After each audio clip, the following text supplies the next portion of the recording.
Hello and welcome to this Royal Television Society panel celebrating We Are Lady Parts Season 2.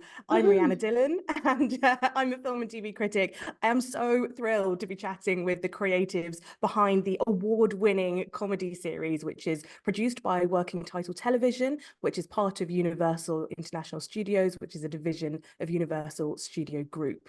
So We Are Lady Parts returns for its second series on Channel 4 in the UK and Peacock in the US today. So it's a very big day.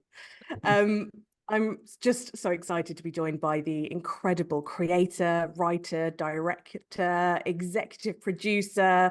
She might not sing the theme tune, but she definitely writes the songs. It's Nida Manzoor. We were also joined by executive producer Surian Fletcher-Jones and producer John Pocock. Hello. Hi. Hello. Hello. Hello. Hi.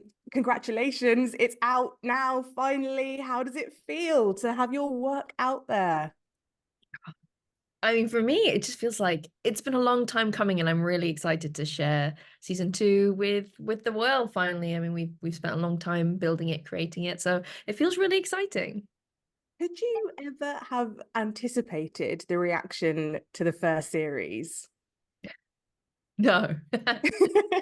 No, I think just because it felt like, it was just a very small group of creatives making the show. It felt like we were just kind of in it and it was just between us. So when it landed and had such great resonance, I think, yeah, I for one did not expect it to be embraced the way it has been. So that's been really nice. I mean, Surian, you might have maybe had Yeah. more of an inkling. Well, no, because it was such, as Nida says, it was such a kind of intimate experience. We weren't over executive produced it. We weren't, we didn't feel like there was lots of eyeballs from the studio. So it felt like we were playing, and then it was suddenly public, and it's like, oh, okay, take a deep breath, and then people that spirit of joy and fun that we had captured through our playing essentially translated to the audience in a way that was wonderful. I mean, we were very, very happy. But yeah, I think also a bit surprised. John, is that quite rare then to sort of have that little interference, I guess, externally, and to be able to just put something out there that is that intimate? Yeah, I thought in comedy in particular, which is my only experience I have, is that everybody thinks they know what's funniest, and that goes up from the runner to the top exec. They all say, "No, this is funny, this is funny." So it's quite joyful when you've got somebody like Nida who's got such an authored voice, Mm. and also because we shot during COVID, the first series, as Surian was saying, we were in our own bubble and in our safe bubble.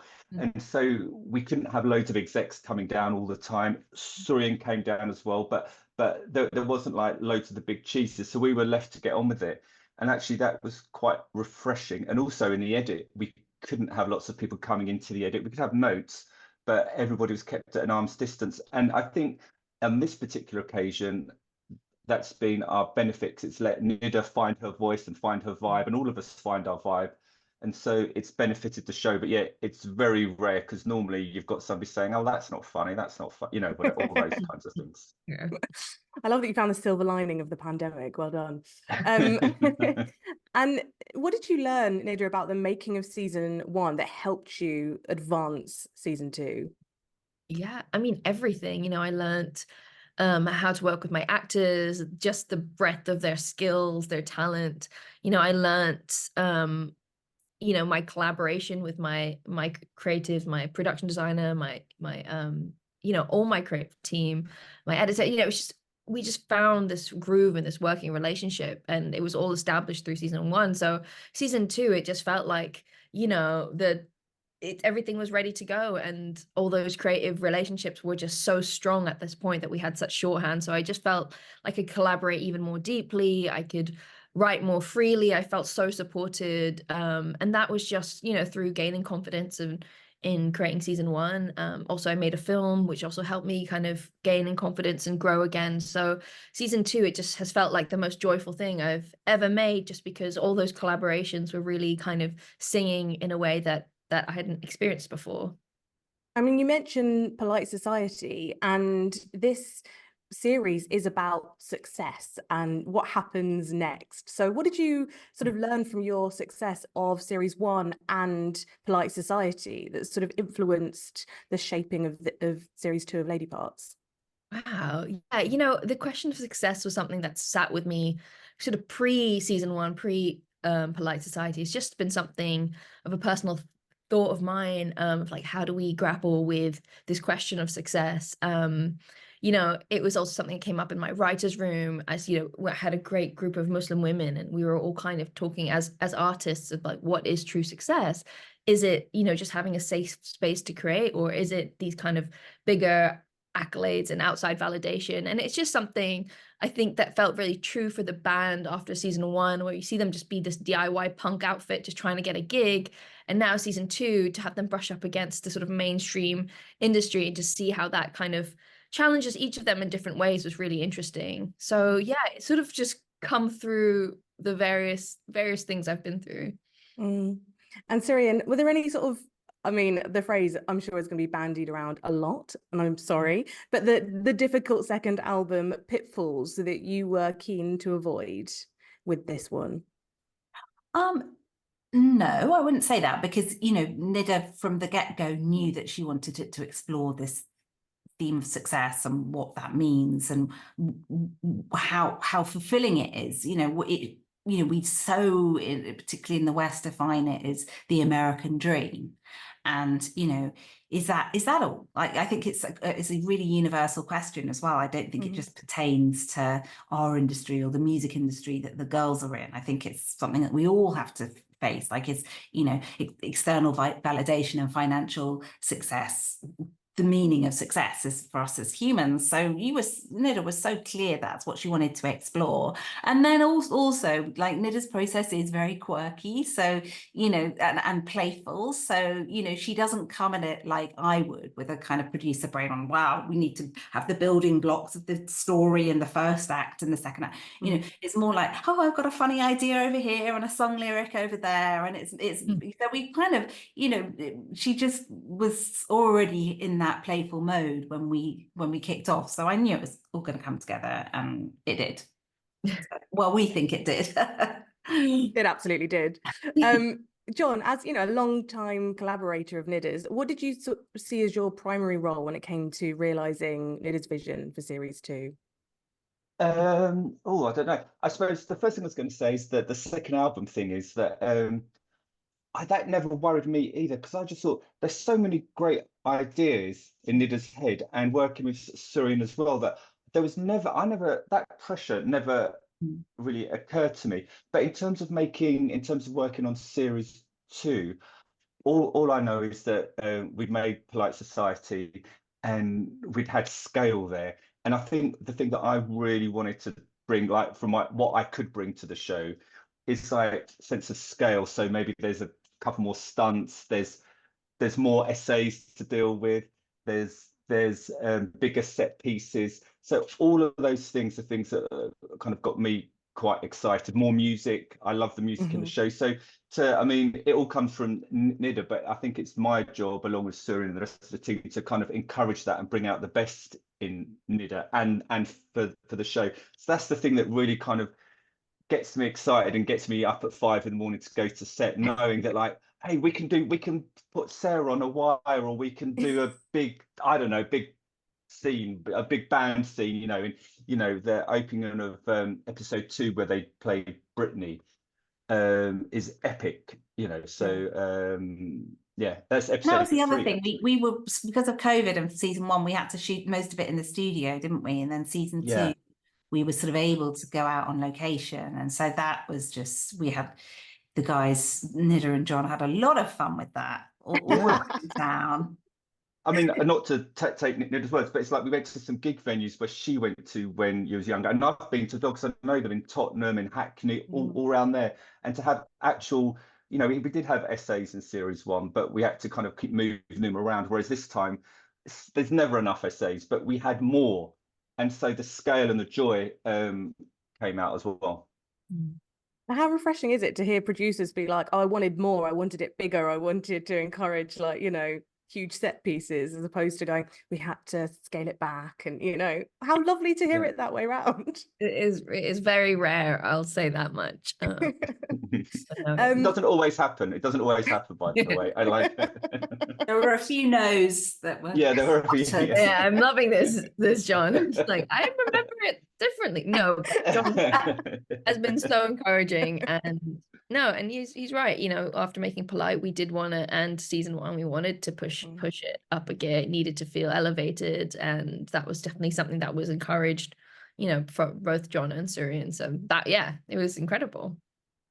And Amina is fully in her villain era, which is the whole, you know, the beginning, the start of series 2. But who or what are you sort of posing as the villain, or the kind of the big issues in this series that you want to tackle in your sort of own unique, brilliant way?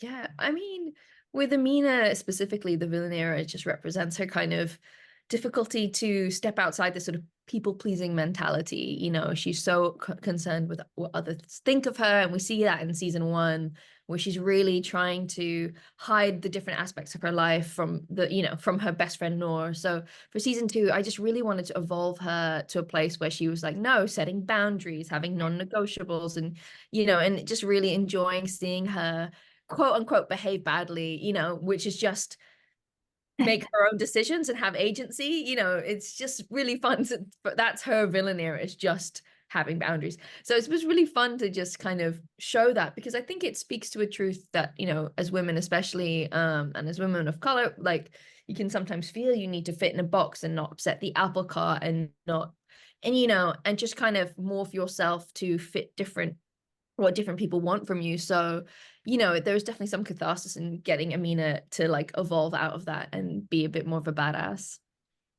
And for all of you, which characters were you really excited to have the opportunity to flesh out and further in series 2? Because I got, you know, that you talk about it in the series about sort of, they want to spice girl us up. You know, everyone has almost like their favorite, or like they do fit into that box. And this is, they morph so much just episode to episode in this, which is such a joy to see. Yeah, So, I mean, I think we wanted all of them. We were excited to give each of them some space and a platform to go deeper, and, you know, have some dramatic intensely moments to their stories, as well as the funnies and the group stuff. So I think that was it. There was not one in particular. It was the idea, the mission was to give each of them their moment. And that's, you know, in a show where it's 23 minutes episodes, you know, across only 6 episodes, it takes an incredible amount of skill and craft actually on Nida's behalf to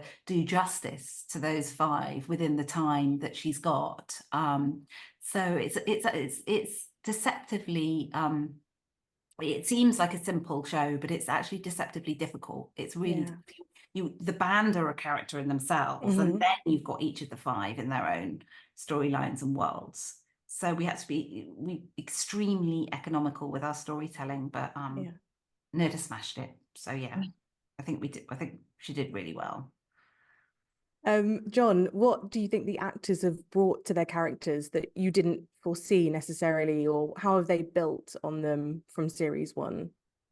I think on series 1 we didn't get to see all of their backstories. I think series 2, as Surian was saying, we dived into their backstories a bit more, so they've kind of more fleshed out. So I think all of them have got something to say. I think it's lovely seeing Cyrus feel more vulnerable when she meets Sister Squire, and it's kind of comedic, but it's also, she's such a tough cookie. And then when you see her kind of like hardened shell kind of crumble a bit, you're like, oh wow, yeah, there's another side to her.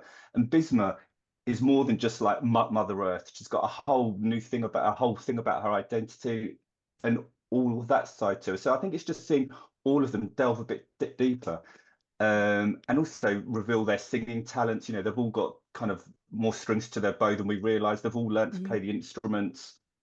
And also the other one I was going to say for Mumtaz, it's kind of good as the band manager. She doesn't get to perform, the actress, but it's also good for us to see the character, like where she's come from, what's like burning in her, what drives her ambition. And we didn't really get a full sense of that in series 1, whereas this series you kind of feel, oh yeah, I get it, I get what her mojo is, I get what's driving her. And so for me, I really enjoyed kind of exploring that with the scripts and the characters. And it's so incredibly moving. Actually, Lucy Shorthouse gives such an incredible performance. It's just really like tear-jerking, and it's just not expected, which is gorgeous.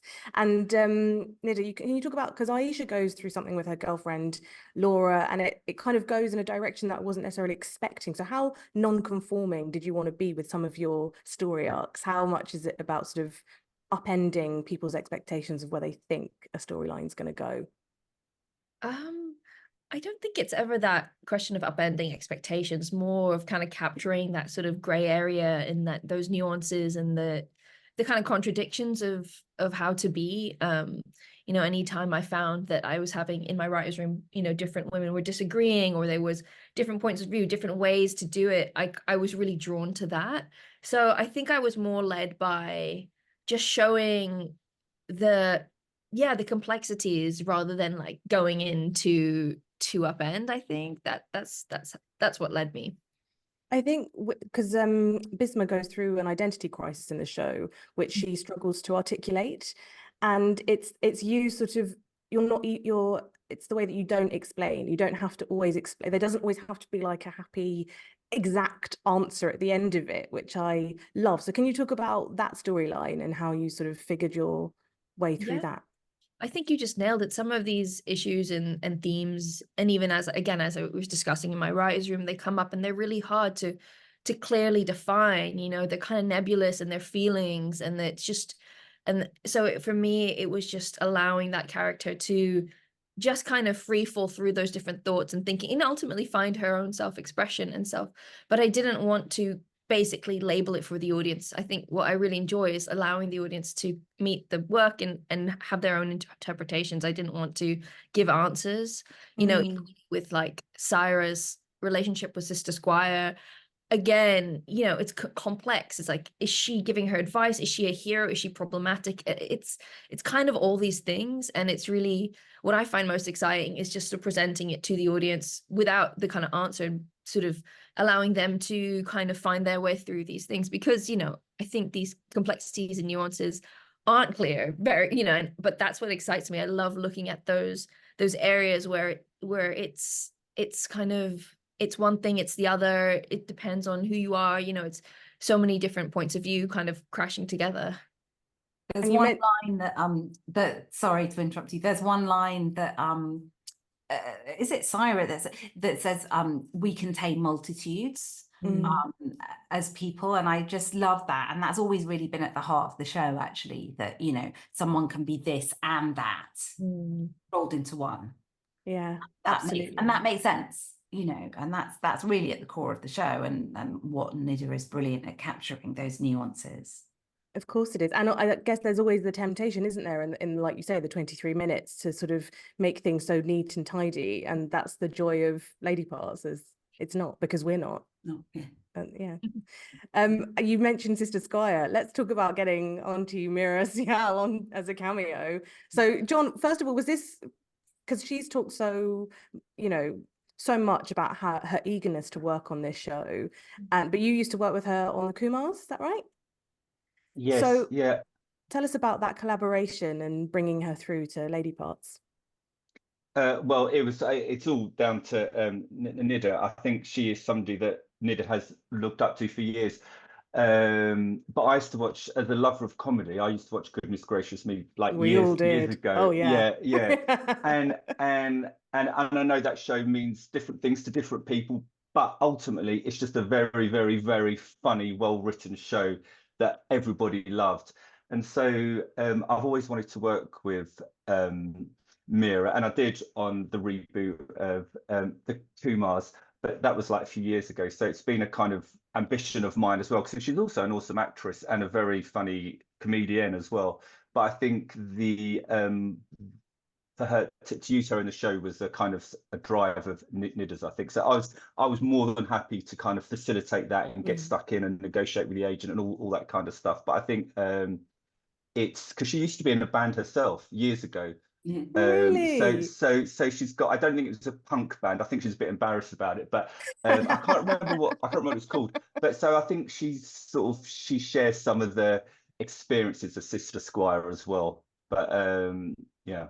So Nida, how does having her eagerness to work with you help you sort of up your game when you're on set and Mira's there, and must be a lot. I don't know. I was again over the moon, overjoyed that she even said yes. I think I wrote her a long letter just being like, please, you're amazing, because she has paved the way and she has broken down barriers for a show like We Are Lady Parts to even exist. And you know, so just to be able to honor her in the show was a dream come true. She was so generous and kind and loving on set. I think I was so nervous, but she just made me feel so at ease, and just really created such a beautiful environment when she was on set with us. So it was really a dream come true to have her there. She's such a cool person and such a kind, generous, you know, woman that I just feel so lucky to have got to work with her. And I was lucky enough to be at the Polite Society premiere, and I spotted Malala Yousafzai there, and she was in the row in front, and I could not concentrate for 10 minutes. So I was like, it's Malala. So tell us about this burgeoning friendship and how she ended up in series 2 in one of the most magnificent cameos I've ever seen. Oh, I mean, I went to a talk of Malala's a while ago, and you know, when I came to season 2, one of the first ideas I had was Malala made me do it just as a song, and it was going to be a Western, and that's all I knew about it. And then when I saw her at this talk and she was kind of talking about her love of comedy, that's when I was like, maybe there's a chance, maybe she would like this. So again, wrote a letter, explained to her what what the song was. You know, just obviously she's a woman who has, again, created such big impact and change, you know, and I thought was a serious, you know, just this very serious, incredible figure, but actually she's got such a great sense of humor, such a wit about her that it was just like, maybe she'll do it. And she did. And she's been so kind and gracious. And just like Mira, she was a joy to have on set and just put everyone at ease and was so up for everything, you know, get on the horse. Yeah. And here's a bit of wind machine. And, you know, she was just so game and so fun. It was amazing. Surian, what about for you? You know, can you tell us about filming that scene from your perspective? I mean, first of all, because, you know, as Nida says, she had the idea for the song early doors. So, you know, we were off doing the scripts and, you know, how's the song going to fit in with the story and stuff and things. And then when Nida told me that she was actually going to ask the real Malala, I mean, I think I thought you were actually joking. So it took a minute to just go, wait, and then just to reimagine everything that we'd been working on with the actual Malala.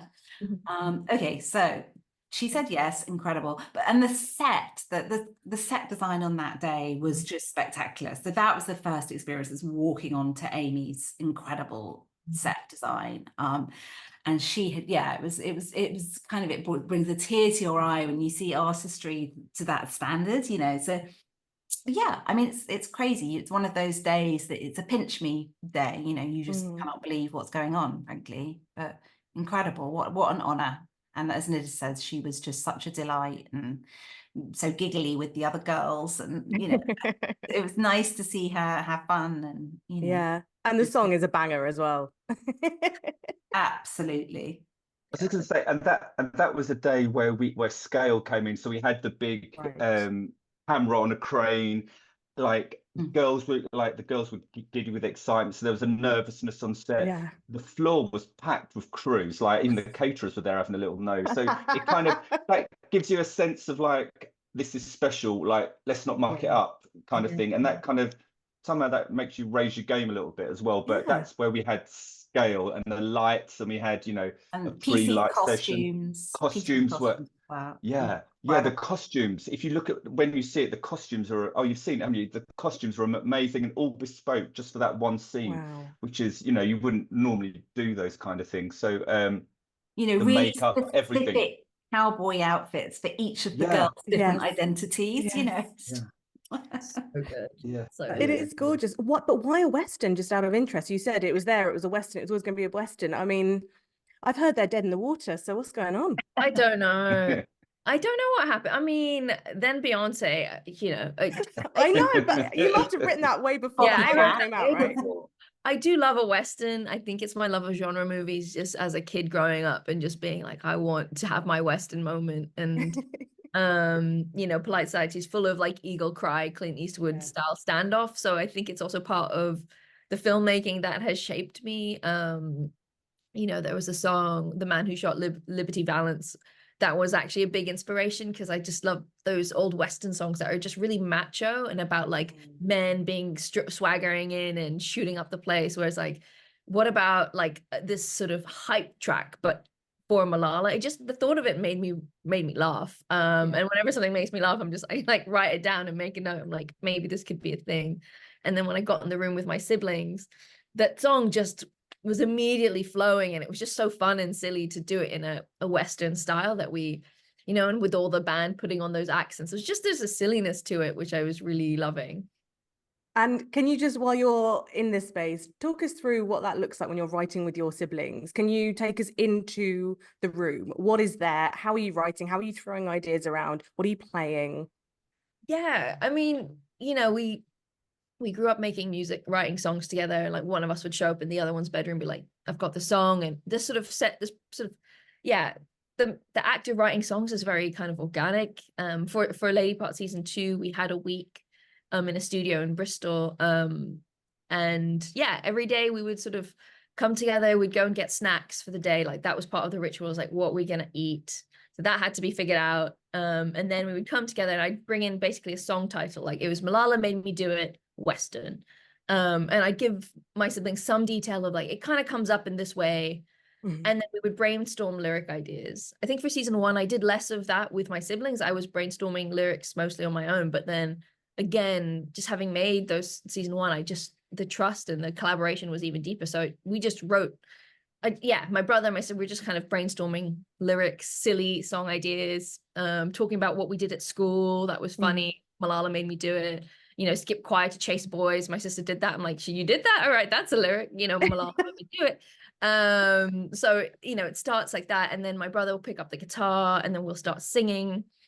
And then, you know, the verses and the choruses slowly take shape. We kind of play it through, you know, the rest of the day, just kind of jamming and sort of refining it. And then we kind of, at the end of each day, we'll end up with like a template of what the song could be. And then we send that to Benjamin Frecken, who's also part of our writing team. And he starts to kind of add the different instruments and think about, the kind of instrumentation. So yeah, it's a really organic and fun process. And it just felt like we were kids in our bedrooms again, which was always really nice. Well, you make me so envious of that process. Surian, I wanted to ask you, the character of Dirty Mahmood, who is the music producer, is a really interesting one because mentorships are so important in the arts, and he is a kind of brilliant mentor to the band, and maybe actually at different moments to kind of each of them. So who or what does he sort of represent in the TV world, do you think? And how important is it to have somebody who is a mentor when you're starting out? Yeah, I mean, I think it's that sort of the person that is the buffer between the money dudes and the artists, right? You know, which is, I think, my role and John's role as well. You know, we have to try and see it from both points of view and to make each person feel heard. Because, you know, we are making art in a commercial surroundings, so you need to have both those voices in your ear, but you need to also find a way to make that not feel oppositional and actually a good collaboration. And I think Mahmood has that. You know, he's just got very laid back vibes. He, you know, lets it wash over him. He just, you know, picks his moment to say something in a really low key way or whatever. You know, we all need a Dirty Mahmood in our lives. Who's yours? Who's your Dirty Mahmood?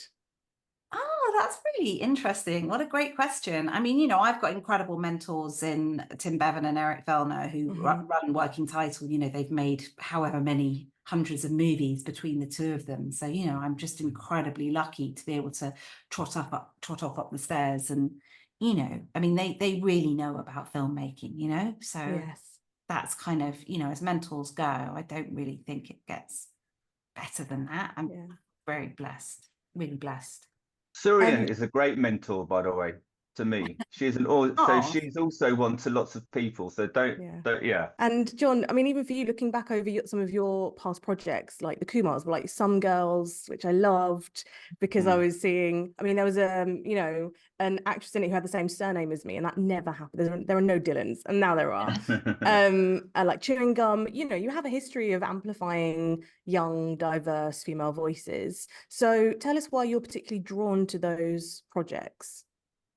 Oh, I think I suppose I was brought up in a very political household where you know, my dad worked in politics and my mum worked for the unions, and so it was all, they were always like fighting for the underdog or the people that weren't represented, or so that was the kind of where I was brought up. I was also brought up in a part of northeast London called Leighton that has a very large Afro-Caribbean community and Pakistani community. So it wasn't like I sort of left university and went on the campaign trail. It's just kind of what my experiences is. I mean, I've also made a show with Carl Pilkington about a middle-aged white man. So yeah, I did put that it was in. kind of yeah. You can cut that bit out. So it's just kind of it's just what my experience is and what I enjoy doing, and also I think I like learning about. I enjoy listening to stories and about stories that I haven't lived through. So, you know, and that's what storytelling is about. I don't want to hear about my life because I know what that, do you know what I mean? I know what that is, and that's been shown on TV for years. So it's just about kind of like supporting other people, but also listening to exciting other stories about different kind of different people. Nida, there is a sort of theme that comes up in series 2, like the idea that as a Muslim or a brown creator, or even as a woman in the spotlight, means that you have a responsibility to say important things. That is a kind of literal topic. How close to home is that idea for you? Was it quite a cathartic thing for you to work through that idea? Yeah, so cathartic, so real for me. That's why I feel very lucky to get a show where I get to explore these themes as an artist. You know, I think it was that thing of also being a comedy person, and the band, you know, write comedy songs. So it's sort of like, whilst also wanting to say something more, but you know, in this idea that sometimes comedy is treated as like lesser than, it's not a real art form. It's not kind of given the same attention as drama, but it's always been the place I go to for my expression. But then also I'm critical of myself because I'm like, you know, I'm just writing funny jokes, and is this actually meaningful in the world? But then, you know, other times it's so important, you know, it's the push-pull of it that feels very real to me, and was, as you say, extremely cathartic to get to kind of explore and throw that into the band and see how they all kind of bounce around those ideas. And I mean, you have talked a lot about how much you love being silly, and it's a brilliantly silly show. I mean, my favorite bit, there's just a bit where Amina's having a daydream and a banana gets thrown out of the daydream at her head, and it's just, I love that. I don't know what, it's just a great sight gag. So you have loads of these kind of throwaway moments, lots of slapstick. How do you sort of know when a scene really needs one more of those, or how do you know when to sort of scale it back and be like, actually, this is not the time? Yeah, I think it's just experience of now working and you know, having the great luxury to get to work in my voice and explore, you know, and just hone in what my style is, and also, you know, again, working with my creative team, who John and Surian, who might say like, actually, we need another joke to undercut this, or maybe it's too many jokes and it's taking away from the meaning, you know, just having that back and forth. Also, I work with my editor, Robbie Morrison. You know, a lot of the gags may not make it to the screen because we're like, actually, it's too much, or we might punch it up and make it even funnier in the edit. So that's also another aspect where the kind of the collaboration with Robbie kind of really helps hone that comedy. And Jennifer Stein is just like her physicality is so funny. Just the way that she moves her head to like one side. Incredible. It just cracks you up.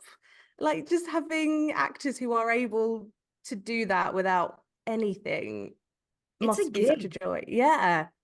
Honestly, it's a gift. The show, the scenes are funnier than they are on the page, just because each of them just inhabits their characters, but also has this real sense of comedy. And like you say, Anjana is just so comedic. I remember when we met for season 1, and she was sort of saying how she's not sure if she does comedy. I'm like, you do comedy, you do comedy, because she's just physical, you know, voice, everything. Her face is so expressive. It's just, you know, it's a gift. She's a gift of an actor, because in season 2, and they all are, you know, the directing I did was really light touch, because they were in such possession of their characters at that point, and they have natural chemistry as a group between them. So the kind of bouncing and the sparring is so, it's so truthfully theirs, that it was, yeah, having such talented actors makes me look even better. So I love it.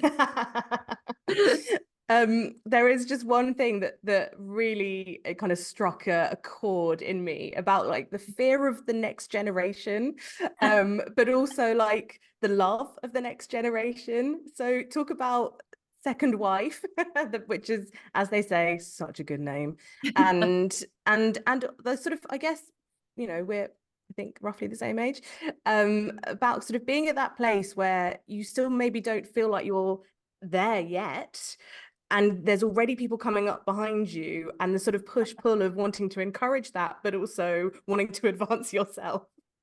Yeah, I mean, just again, it feels like a very, you know, truthful experience for a lot of artists, of especially from, if you're from like a marginalized group. It's like there's only one room for you.